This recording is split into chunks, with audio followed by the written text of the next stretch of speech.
Welcome to the NBA Coast to Coast podcast brought to you by thelines.com, powered by lineups.com. Nate and Josh coming back to you guys here for game 2 in the NBA Finals. And just as everyone expected, the Pacers are up 1-0 in this series. We're going to be taking a look at this series as a whole now that we are with this Pacers 1-0 lead, and then get into some of these picks and player props that we have for you. Definitely want to make sure to subscribe to the channel. Continue to follow along with us as we will be back for each and every one of these NBA Finals games with you guys.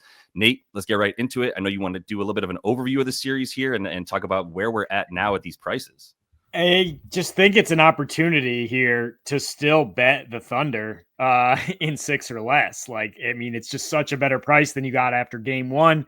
You can debate all you want over these 2 off days, whether it was a fluke, whether the Pacers deserve to win that game.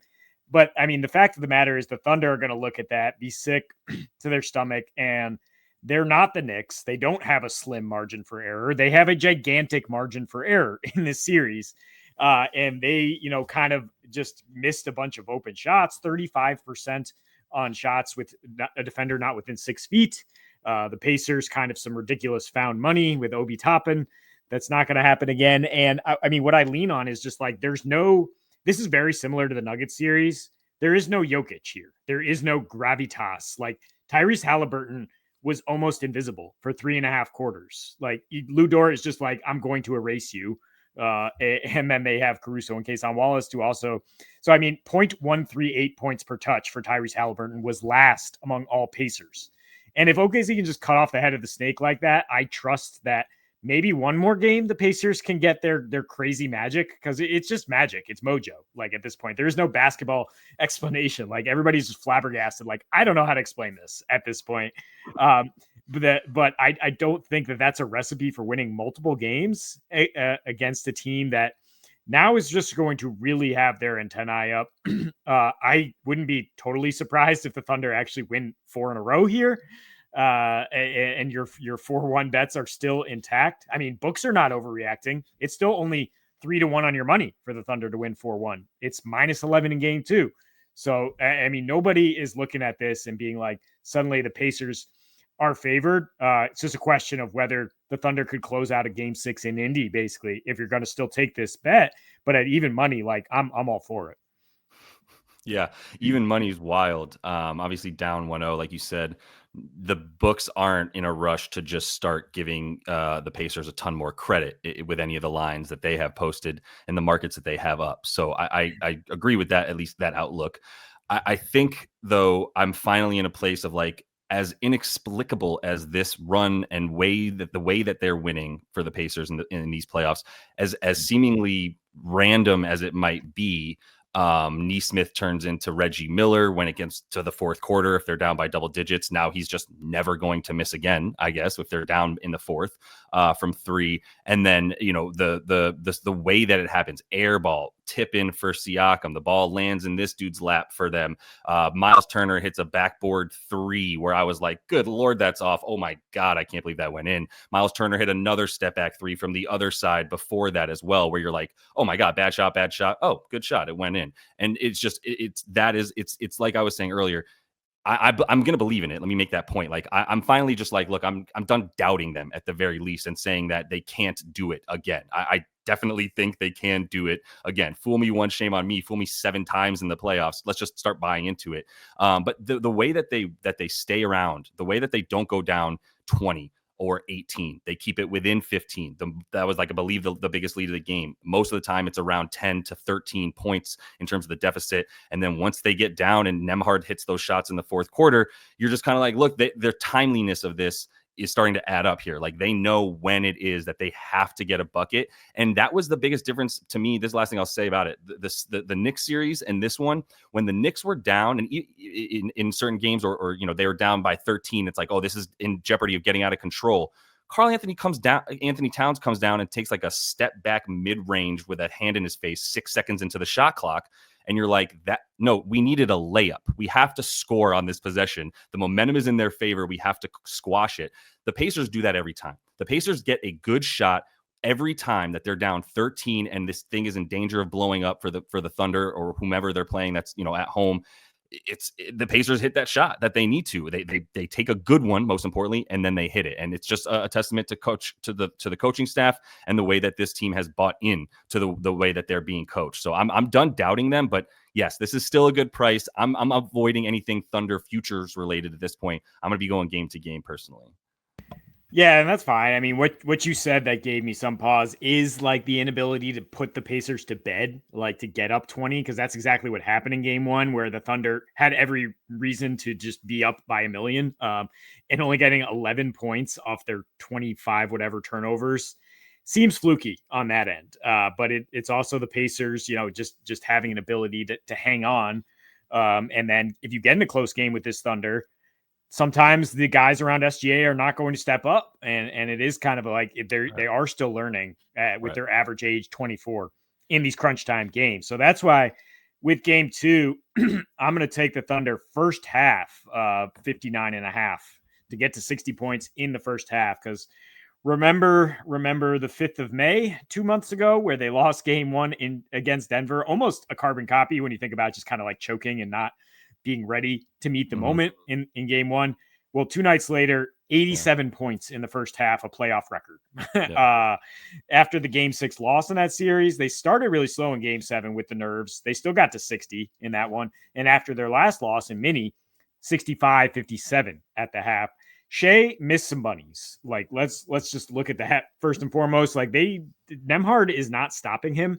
He was, if anything, he was like making life easier on him by pulling his hands back and avoiding fouls constantly.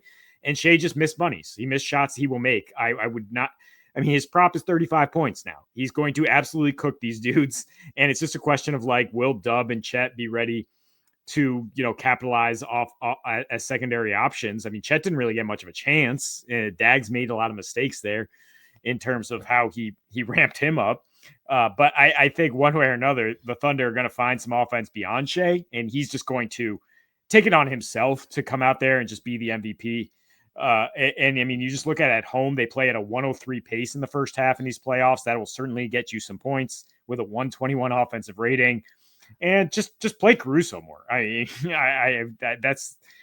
not for nothing. He's plus 38.5 first half at home in the playoffs here. So, I mean, yeah, when you get 19 more field goal attempts than your opponent and you only shoot 37% in the first half and you still get to 57 points, I trust you can get a couple more in this one if you're the Thunder. Yeah.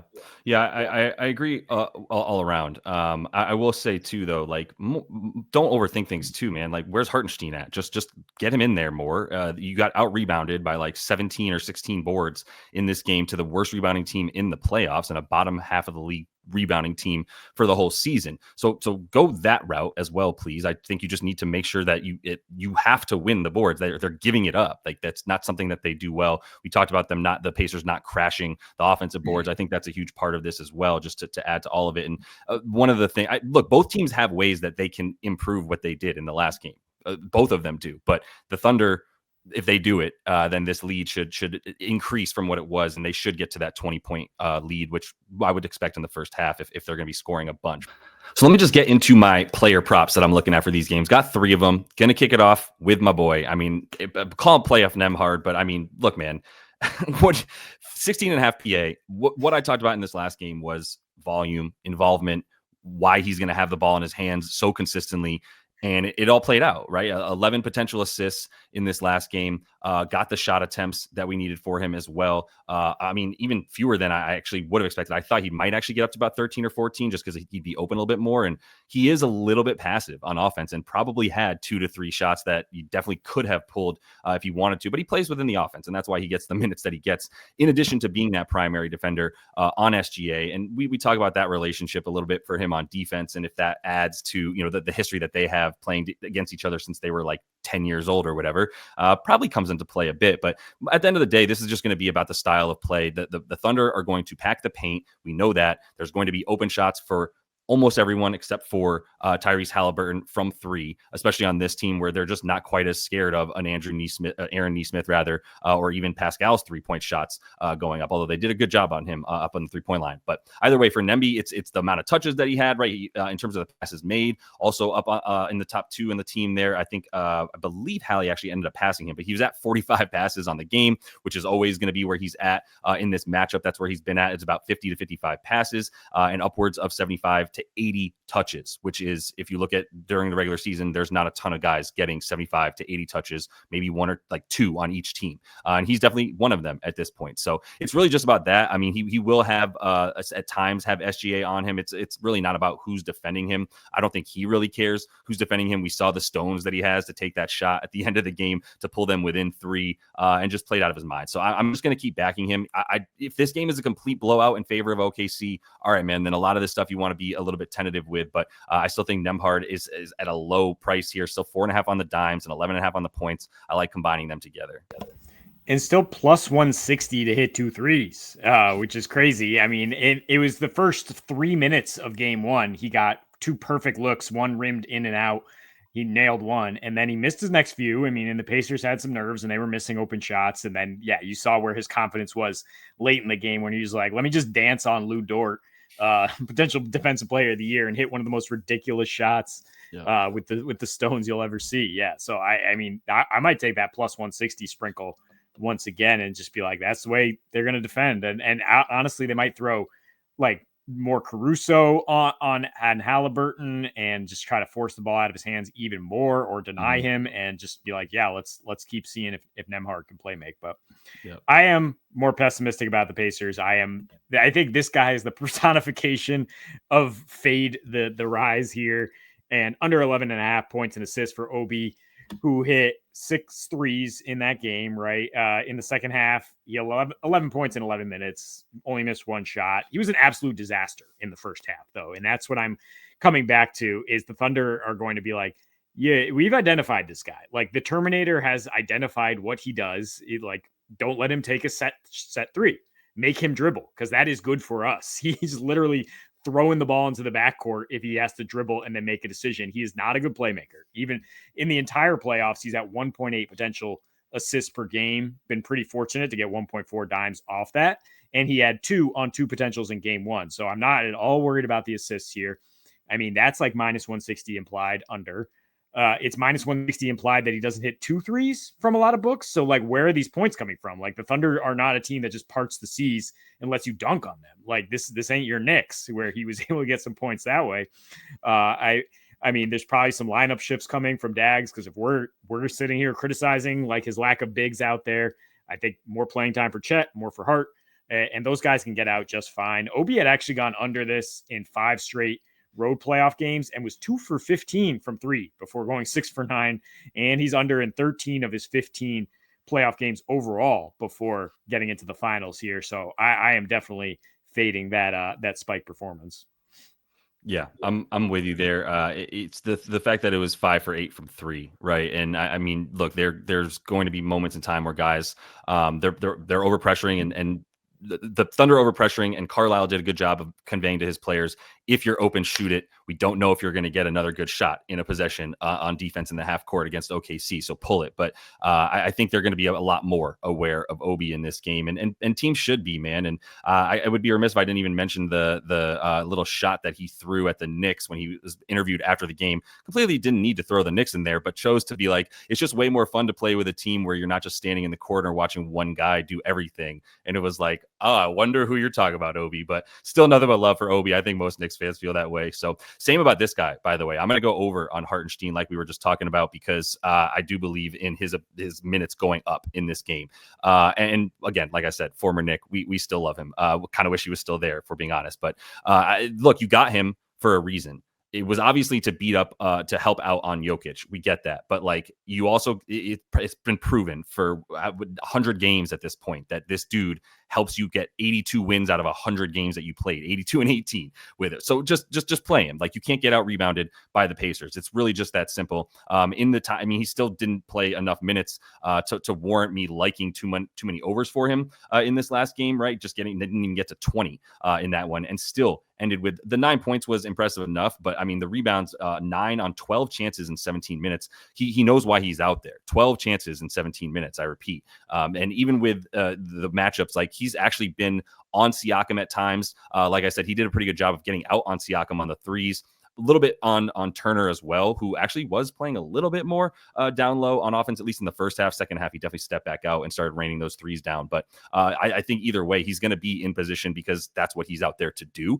They're packing the paint for a reason, and where he stands is a huge part of that, right? He is going to continue to drop down on the coverage, and they're going to bring other wing defenders over to help on the three up top on Halliburton, right? So when anybody's running a pick and roll, if they want to bring Isaiah Hartenstein in the action, he's very passive on how he's attacking that pick and roll from the defensive standpoint. And that's led to where he's standing. We're still getting 6.5 boards as the line for him. If he plays 17 minutes again, this is a tough prediction for sure, but I got to give him another 5. Like, maybe he doesn't start once again. I'm unsure about that. They put Wallace in there in the last lineup. I just think Dags is overthinking it when he starts doing that, man, and he should stick with the one that brought him here. So I'm going to believe in that for now and take 6.5 over on the boards, because even if he gets 20 minutes, just 20 minutes, I still feel pretty good about that against this poo-poo defensive rebounding team for the Pacers. Yeah, I mean, Dags might look at how the game's unfolding, even if he doesn't start him, and be like, maybe I'm going to stick with him longer, because I think rewatching that fourth quarter, they're like, man, if we just didn't yank our bigs, like, we would have been fine. For one reason or another. I mean, we didn't even mention we went 5-0 on the player props in game one, but there were some razor tight margins, including Hartenstein going under, because he had 0 assists but 9 points and 9 boards. So I would look at the points and rebounds together. Maybe. I mean, he was just like crushing people with screens and then getting pretty open on the screen roll as SGA, as the main partner for SGA, when he is sharing the floor with him for good minutes. So yeah, I like going over on those. I like the steals for Dort. 1.5 is plus 154 to go over on this, and something he's done in 6 of his last 7 playoff games. And you say like, oh, before that it looks dicey. Well, he was kind of played off the floor against Denver, or just didn't have like a role. 25 minutes per game in that series and minus 14, because just like, who is he the stopper out there for? Well, when he was the stopper on Ant, 9 steals in their 4 wins. He had 0 in the one that Minnesota just was suddenly left their body, whatever. And then game 1, of course, he had 4 steals in the first half alone, as the Pacers just kind of threw the ball all over the gym. But I mean, it's sustainable in this sense that he's the guy, even if he's on Halliburton, he's still pinching down to get his hands in there. He's the like blindside strip guy that is so effective in terms of just like, he got credited for one where he knocked it to another guy. He got credited because, of course, he stripped it and picked it up. So, I mean, if he's going to be out there like 38 minutes in game 1 because he is doing such a good job on Halliburton, I trust that the volume and the way OKC forces turnovers as a team, and the fact that they're home where that environment is so crazy, I think he can get over here for sure. And I will take the plus money betting that.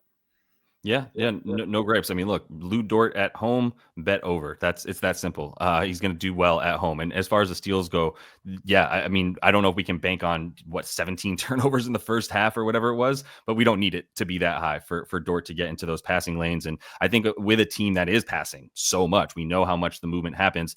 It's this team, like, they looked more uncomfortable than I've ever seen the Pacers look with the way that the Thunder are just in their jerseys, man. And if it's not Dort in your jersey, then he's off ball getting that steal, but he's also very capable of those on-ball steals. So I like this for the plus money. Again, at home, I'm down for anything you want to do to go over with Lou Dort. But let me close it out with Pascal and just go back to him, because look, I see some people fading him, or at least the books fading him in some way, right? He's down to 18.5 points in this one. It did seem like a bit of a struggle for him to get the 19 points that he got. They played really good defense as well on him on the perimeter, but it was a lot of the perimeter defense on other guys definitely inhibited Pascal's ability to get the ball in the spots that he wanted them. So I totally get that. doesn't matter. This is still it's the same cap that we've had for him since before the series started, where you took him to average 20 or at least 19.6 points per game in this series. And I completely agree with it because he is the mismatch, that the best matchup that they have on offense, right? Whether it's a big guarding him that I don't think Chet is a good matchup for him, but we also know they want Chet down low to be able to guard the paint a lot more. And then you're also looking at like then maybe J-Dub being on him, which is probably going to be a problem on other parts of the perimeter. And Pascal can take J-Dub down low at that point. So he's got the size there. So I'm going to keep going back to this one. I mean, the shot attempts weren't incredible in the first game. 14 of them, I believe, 15 shots. Did get to the free throw line a few times to get 6 free throws up and missed 2 of them before he got that lane violation that got him 1 more. But more importantly for the boards too, I still think those are just too underrated. And they're 6.5 for, juice down to about minus 140, 135 in that range. But the 10 boards came on 15 chances. I mean, I'm still great to get 7 boards on 15 chances, 14 chances in that range. And he's actually got a really, really high rebound chance percentage against this squad overall in the season. He's at about 13 rebound chances per game, but now has double-digit rebounds in 2 of them. And the 3 matchups that they have this season because of his ability to get the offensive boards as much as the defensive boards. Now, Hartenstein being out there definitely impacts things, but I don't think enough. I don't think he's seeing 30 minutes. So I think Siakam's going to continue to be out there for high 30s. He's going to touch 40 in this series if he has to. And that's maybe the only guy that you trust to get that amount of minutes. Yeah, he's probably the Pacer I trust most to score. Like if there's a market on leading score for the Pacers, I would look at that for Siakam. And I think it might be in a blowout loss. Like I'm the pessimist here, or just thinking like the Thunder are just going to be so loaded for bear that they are just going to smack the Pacers all around the gym here. But that doesn't mean I don't like his rebounds and his ability to score in these like unsettled situations is kind of like what Indy has. Like when things are not going well, it's often like, oh, Pascal has 19 at least. We're down, we're down big. So I still sign off on taking his overs, even if I think they're going to lose. Yep, I'm with that. So that is all the time we have for you, though, in this one. Definitely make sure to subscribe to that channel. Coming back for Game 3 next week as well. So hope to see you then. And until we do, happy betting.